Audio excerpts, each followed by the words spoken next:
할렐루야. 오늘도 주님의 은혜가 우리의 삶을 지키고 우리의 앞길로 광명과 빛으로 인도해 주실 줄로 믿습니다. 사람은 누구나 위급한 일을 당하면 신앙이 없어도 기도하는 모습들을 보게 됩니다. 이건 믿음이 있고 없고의 문제가 아닙니다. 누구나 절박한 상황이 오면 도와주세요, 힘을 주세요 라고 부르짖습니다. 심지어 예수님, 부처님, 공자님 도와주세요 이렇게 말한다는 우스갯소리도 있습니다. 네, 맞습니다. 우리는 누구나 내 힘으로 감당할 수 없는 상황을 만나면 도와달라고, 힘을 달라고 부르짖어 기도합니다. 저도 성도들로부터 갑자기 위급한 전화를 받으면 하나님 힘을 주세요, 하나님 이기게 해주세요, 견디게 해주세요 라고 기도합니다. 우리 예수님도 이 기도를 좋아하셨습니다. 예수님의 공생애가 끝나갈 무렵 예수님은 제자들에게 마지막 때에 이 땅에 이야기가 그 클라이막스를 향하여 치달릴 그때가 가장 힘들고 가장 고통스러울 것이다 라고 말씀해 주셨습니다. 그러시면서 그 마지막 환난의 때를 이길 수 있는 힘을 구하라, 그 힘을 구하라라고 말씀하셨습니다. 누가복음 21장 29절에서 36절 말씀을 우리 화면을 보면서 저와 여러분이 한 절씩 교독하며 봉독해 보겠습니다. 이에 비유로 이르시되 무화과 나무와 모든 나무를 보라, 나무고 여름이 가까운 줄을 자연히 아나니 이와 같이 너희가 모든 이런 일이 일어나는 것을 보거든 하나님의 나라가 가까이 온 줄로 알라. 내가 진실로 너희에게 이르노니 이 세대가 지나가기 전에 모든 일이 다 이루어지리라. 천지는 없어지겠으나 내 말은 없어지지 아니하리라. 그렇지 않으면 방탕함과 술 취함과 생활의 염려로 마음이 둔하여지고 뜻밖의 그날이 덫과 같이 너희에게 임하리라. 이 날은 온 지구상에 거하는 모든 사람에게 임하리라. 이러므로 너희는 장차올 이 모든 일을 능히 피하고 인자 앞에 서도록 항상 기도하며 깨어있으라 하시니라. 아멘. 예수님은 우리가 장차올 이 모든 일을 능히 피할 수 있는 사람이 되기를 원하십니다. 여기서 피한다라는 말은 도망친다는 말이 아닙니다. 피한다라는 말은 견뎌내고 이겨낸다라는 말입니다. 그 위험으로부터 벗어날 수 있다라는 말입니다. 우리에게는 장차올 이 모든 일을 능히 피할 수 있는 힘이 있어야 한다는 것이죠. 네, 우리는 그 모든 것을 능히 피하고 이길 수 있는 힘, 영적인 능력, 영적인 힘이 필요합니다. 그런데 그 힘은, 견디고 이겨낼 수 있는 힘은 어디서 오는 것일까요? 요즘 어른들은 젊은이들을 바라보면서 걱정과 염려를 늘어놓습니다. 요즘 젊은이들은 인내력이 없고 회복력이 떨어진다는 것입니다. 그 이유는 요즘 젊은이들이 모든 것을 휴대폰에 의지하고 휴대폰 클릭 몇 번으로 다 해결하며 그런 세상 속에 살고 있다는 것입니다. 그러다 보니 딱히 인내할 필요도 회복력도 필요 없다는 것입니다. 우리는 오늘 신청하면 내일 새벽이면 도착하는 이 당일 배송의 시대에 살고 있습니다. 그런 편리함에 살다 보니 그 편리함이 점점 우리를 나약하게 만드는 것은 사실인 것 같습니다. 네, 맞습니다. 이런 지적은 크게 틀리지 않습니다. 하지만 그것은 젊은 사람들만의 이야기가 아닙니다. 기성세대도 마찬가지입니다. 우린 너무나도 편리하고 쉬운 시대에 살고 있습니다. 그러다 보니 조금만 힘들어도 금방 그 마음이 무너지고 쉽게 포기하는 일이 많습니다. 예수님은 그런 우리를 너무나도 잘 아시고 계셨습니다. 이렇게 연약한 인간은 늘 포기하고 싶은 유혹에 시달리며 살고 있습니다. 하지만 하나님께서는 그런 우리에게 피할 힘을 구하라 라고 말씀하십니다. 포기하거나 도망치지 말고 견뎌내고 이겨낼 힘을 구하라고 말씀합니다. 그때가 되면, 그 마지막 고난의 때가 되면 수많은 사람들이 실족할 터인데 너희는 넘어지지 말고 그 모든 것을 견디고 이겨내라는 것입니다. 그 힘을 이겨낼, 그 고난을 이겨낼 힘을 구하라라고 말씀합니다. 여러분, 사도 바울 당시에는 어떤 고난이 있었습니까? 그때는 핍박이 있었습니다. 예수 믿는다는 이유 하나로 고난과 핍박을 받았습니다. 그래서 수많은 사람들이 그 박해 가운데 배교하는 일이 벌어졌습니다. 그건 오늘날도 마찬가지 아닙니까? 코로나 시대를 지나면서 얼마나 많은 사람들이 교회를 떠났습니까? 하나님께 등을 등지고 심지어는 기독교를 극렬히 비난하는, 반대하는 사람들이 점점 늘어나고 있습니다. 우리 한국적인 상황에서 보면 교회가 이데올로기에 매몰되어서 진보냐 보수냐 따지면서 서로 난투를 벌이는 그 모습 때문에 얼마나 많은 젊은이들이 하나님을 등지고 교회를 떠났습니까? 그뿐만 아니라 많은 사람들이 기독교의 어려운 진리를 버리고 쉽게 구원받고 쉽게 살 수 있는 길을 선택하려고 합니다. 어쩌면 정말 이 시대가 엄청난 배교의 시대인지 모르겠습니다. 이런 시대적 모습을 보면서 우리는 사탄의 전략이 무엇인지를 분명히 깨달아야 합니다. 사람들은 이제는 코로나 이후의 삶이 좀 더 좋아지기를 바랍니다.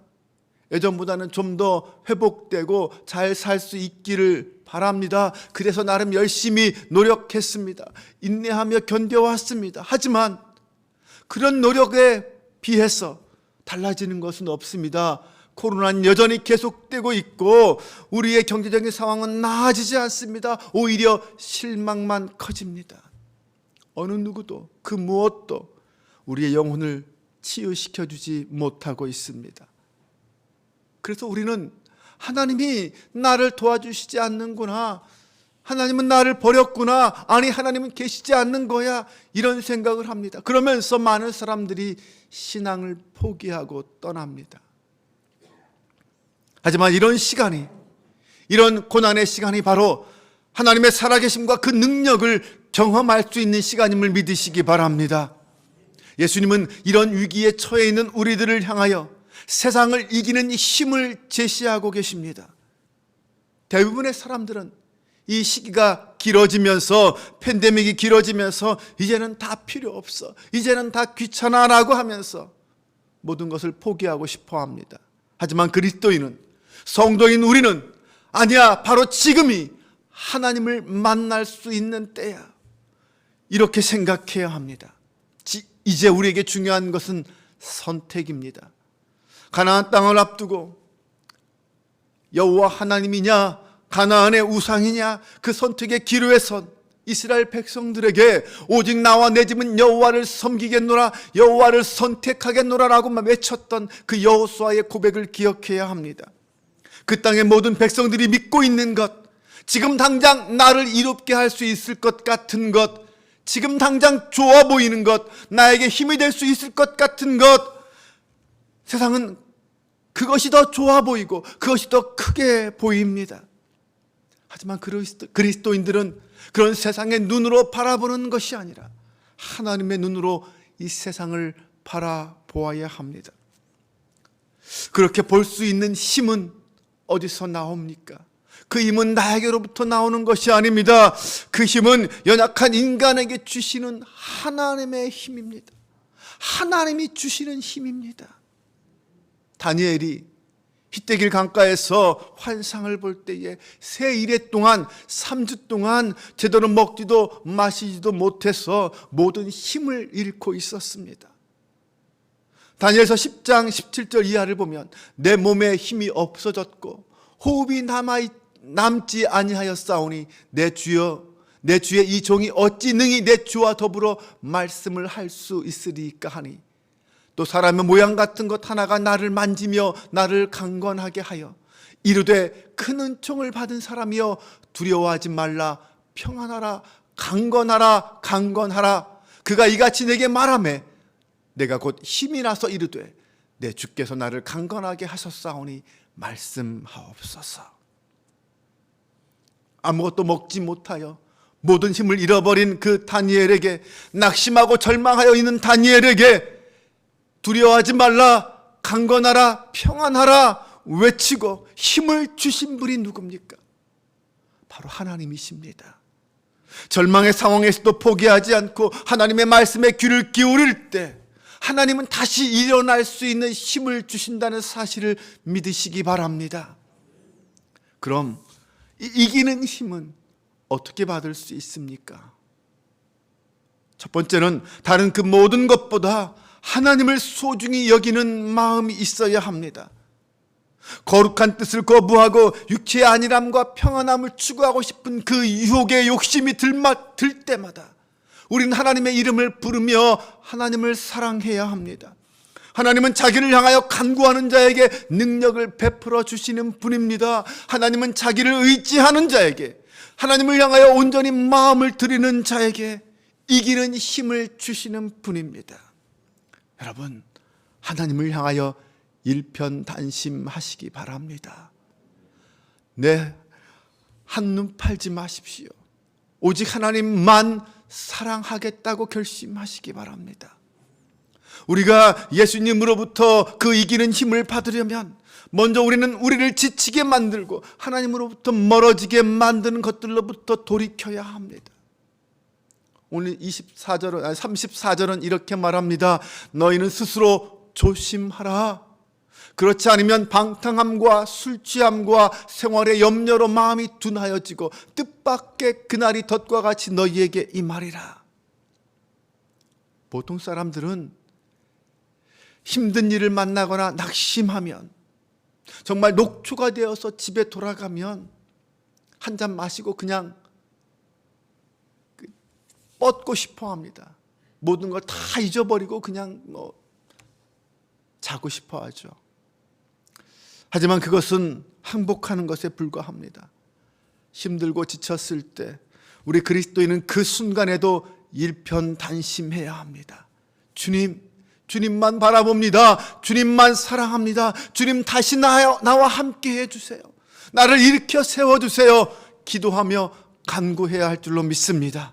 포기하고 싶은 그 순간에도 우리는 하나님을 사랑하기로, 하나님의 이름을 부르기로 선택해야 합니다.